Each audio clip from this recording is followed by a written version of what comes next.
Je suis né en Angleterre, comme vous pouvez sans doute l'entendre. J'ai suivi les cours, j'ai fait mon enseignement secondaire à l'université de Cambridge et je suis venu en France en 1973 afin de faire des recherches pour une thèse de PhD, un doctorat, en histoire politique de la Deuxième République. Ensuite, lorsque j'ai fini par soumettre ma thèse en Angleterre, grâce à un ami historien dont il m'a fait plaisir de citer le nom, il s'appelle Alain Faure, j'ai pu rentrer en contact avec un service qui alors s'appelait le service d'exploitation industrielle des tabacs et des allumettes.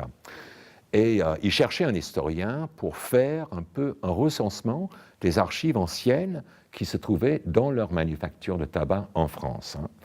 Et j'ai travaillé pendant 2 ans pour ce service, à aller dans toutes les usines françaises, et c'était un peu mon introduction à ces problématiques sur le patrimoine de l'industrie et l'adéquation entre l'espace du travail et l'organisation du travail.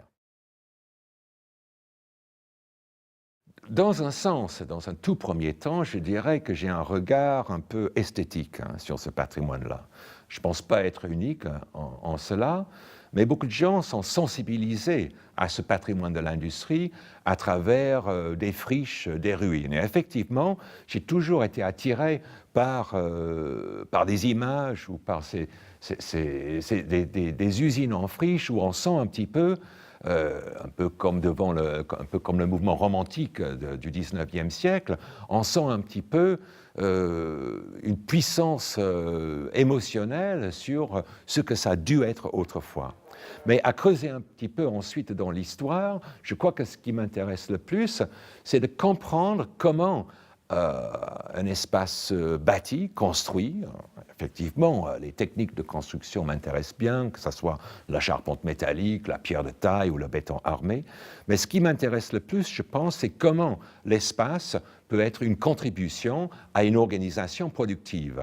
Et comment cette organisation productive trouve un écho dans l'organisation sociale du travail.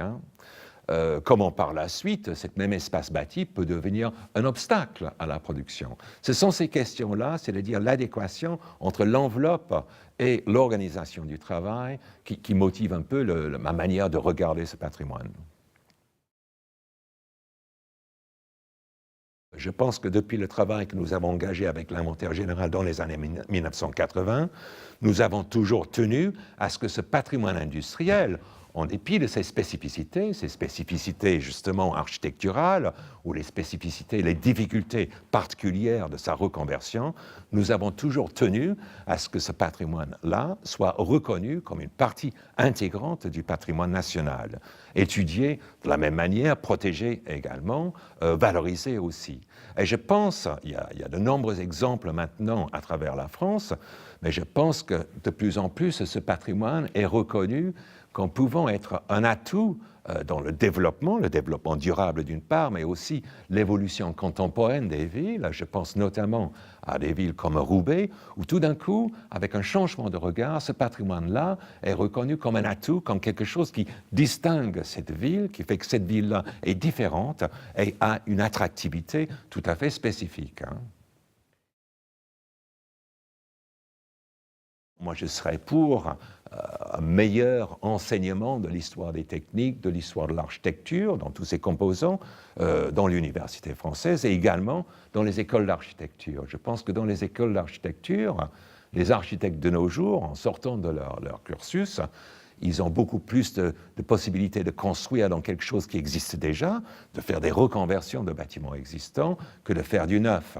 Et je pense qu'il y a une place dans les écoles d'architecture pour pousser un peu cette formation-là. J'aimerais vouloir le penser, mais en réalité, j'ai un peu peur à revenir sur des opérations de régénération urbaine autour du patrimoine industriel qu'on a pu voir, notamment dans des villes comme Nantes ou comme Roubaix, que très souvent, l'aspect historique est quelque peu sacrifié. c'est un des aspects des cours que nous allons faire sur la reconversion, c'est que cette reconversion-là devrait transformer un bâtiment reconverti en document historique, en fait, en quelque chose qui puisse aider les gens à comprendre pourquoi la ville est comme elle est. Mais je ne suis pas sûr que cet effort d'interprétation est toujours fait. J'ai vu beaucoup d'opérations de reconversion, j'ai connu l'usine, je reviens quelques années plus tard pour voir l'usine, et ce que je trouve, c'est une déception en quelque sorte. Il n'y a pas l'interprétation nécessaire. Je ne dis pas qu'il faut créer des musées partout, mais j'aimerais bien qu'il y ait une partie d'interprétation pour aider ceux qui s'y intéressent à mieux comprendre d'où vient la ville, d'où vient son urbanisme, d'où vient l'environnement historique que nous habitons. L'authenticité, ce qu'on appelle parfois l'esprit des lieux, c'est extrêmement difficile parce que lorsqu'un lieu de production perd sa raison d'être de production industrielle, très souvent, ce sont les machines qui s'en vont. Ce qui s'en va aussi, ce sont les odeurs. C'est-à-dire, c'est quelque chose qui disparaît, qui laisse très souvent une carcasse vide, et apprécier cette carcasse vide pour ses valeurs de témoignage, c'est possible sur le plan intellectuel, c'est possible avec des recherches historiques qui expliquent les formes bâties, mais très souvent, il est difficile de retrouver ce dont je parlais au début, l'émotion qui peut venir avec ces espaces. J'aime beaucoup citer dans ce cas-là un lieu que j'ai connu à Bordeaux, qui est une ancienne manufacture de chaussures, qui est devenu un théâtre. Ça s'appelle aujourd'hui le théâtre, le TNT, le tout nouveau théâtre, dirigé à l'époque par Éric Chevance. Et ce que j'ai apprécié dans ce lieu-là, c'était que l'intervention architecturale pour que cette ancienne usine puisse accueillir le public était vraiment minimale. On avait tout laissé, autant que faire se peut, tout en accueillant une nouvelle création théâtrale. Et cette création-là, ce qui était intéressant, était influencée par la nature de l'espace industriel où se trouvait le théâtre.